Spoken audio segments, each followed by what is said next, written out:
Agtultuloy ti panagwanawan ti Department of Health Cordillera iti firework-related injuries iti rehiyon. As of 6 o'clock iti agsapa ti January 5, 2026, dumanunan iti 45 ti kaso ti firework-related injuries. Duwa ti naynayon na kaso ken maysa nga stray bullet injury.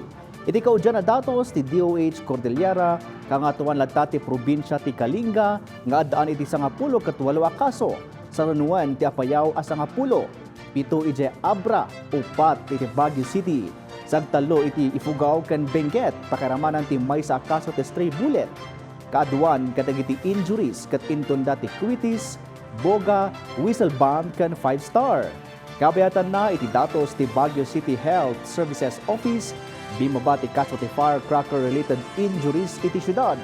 Sigon kani Dr. Celia Flor Brillantes manipod iti 10 ket 2 kaso iti 2024, 8 ti bimmabaan na iti 2025. Kinunana a resulta rito iti public awareness ken naingatan apan nakayapatungpal dagiti pagalagadan.